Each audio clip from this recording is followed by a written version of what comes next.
Hey, hi there. This is part 3 of Bohemian Rhapsody guitar breakdown.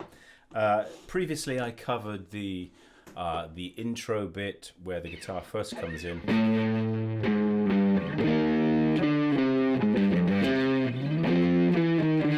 You know that bit, right? And I've done the solo. Done that bit. That's parts 1 and part 2. We're now into part 3, which is the... Alright, anyway, let's break down this part, which is like epic, right? It's the iconic riff. Everybody wants to play this. First of all, I've got a lot of drive here.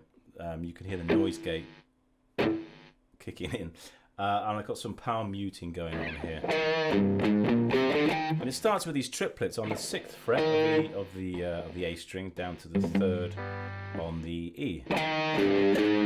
So 6, 3, 4, 6, and up to the 5th, 6th here.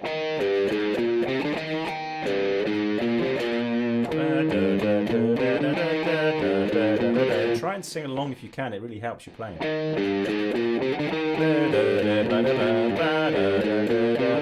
So lots of those, right? And it's triplets 2, D, bum. And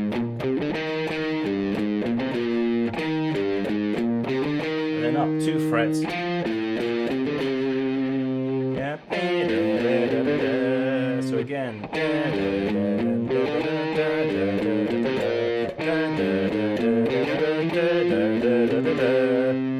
Right, and then power chord here, B flat, switch it over a string, power chord E flat,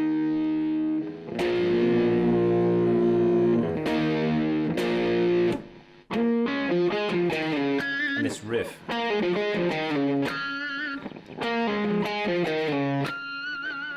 And it's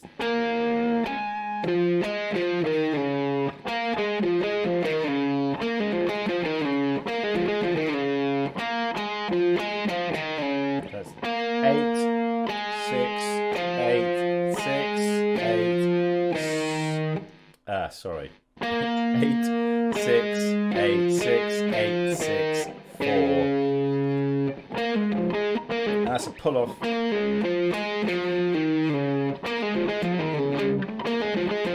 And I pull off that too. Pull off there and slide.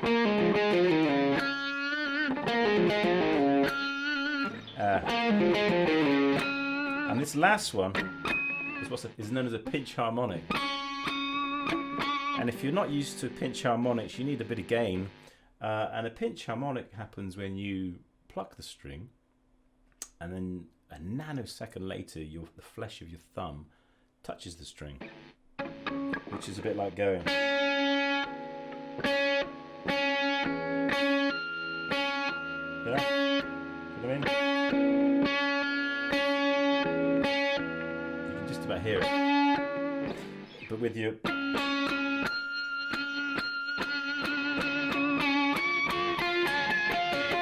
You get them all over the string, right?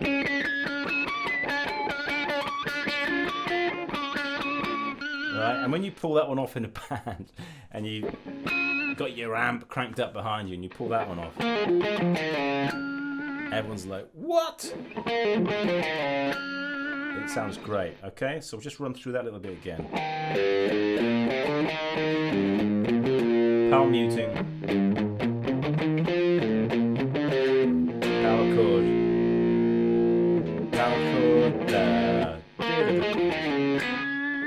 right? Then again the power chord, up to a power chord here again, then down to A flat, and I really heavy that one out, so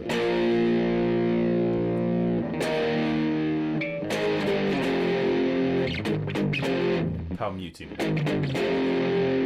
And then I'm over, and that's down to an F power chord. Then I'm down to a B flat power chord, so switch string. And then I put these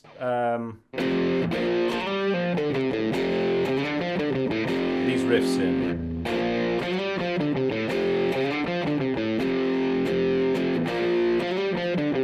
So the first one, and notice I'm playing this power chord with my first finger and fourth finger. And the reason I do that is it allows me, and it's quite tricky. I used to play a lot of power chords with the first and third, but sometimes I use the fourth now because it enables me to, on this particular one, to get to the, because it's fast, is to get to this power chord again. Alright, so the first one is a slide from the third up to the fifth. There's an open string, so it's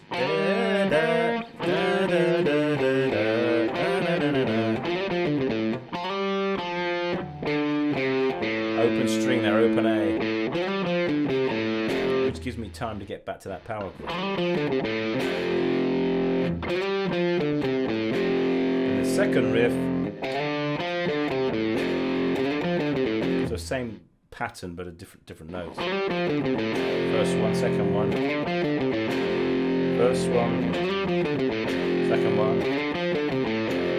So the second one is a slide up to the fifth, third, fifth, third, open again.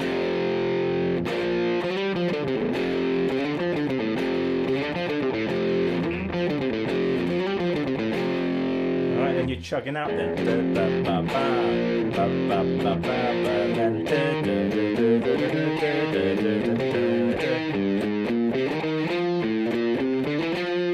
And that's it, right? Whole pattern again, starting from the beginning.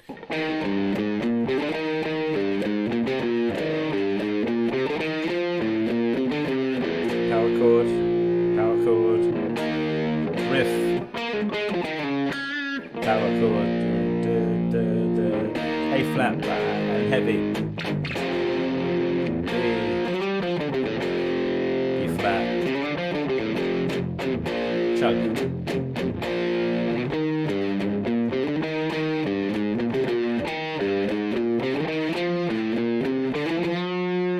Sorry, I bent the note there. You know what I mean? I play it once through again so you get the idea.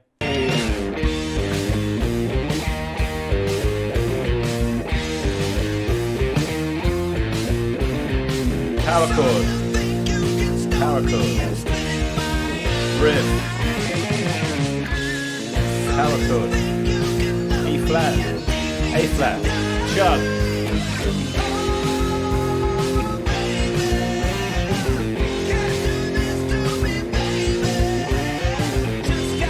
Chug. Yeah.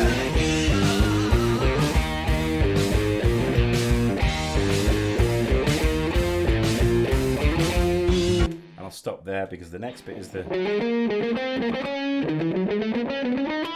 All right. As I said, this bit that I play here is fairly close to what Brian would play, but I would suggest you do your own thing, have some fun with it. You know, play your thing, because at the end of the day, people are coming to see you. They're not coming to see Brian May because you're not Brian May. So play your own style, play your own feel, put your own inflections on it, your own vibe.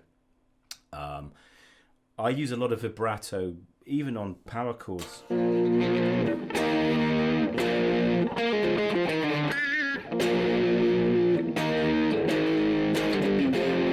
You know, I'm quite often giving them a good old shake, and it gives it a nice sort of chorusy liveliness when you're in a live band, and it sounds great. I hope that was really useful for you, and if you want to know how to play the next sort of tripletty bit, which I'm going to explain in the next video, just click on this one here. Thanks ever so much for watching.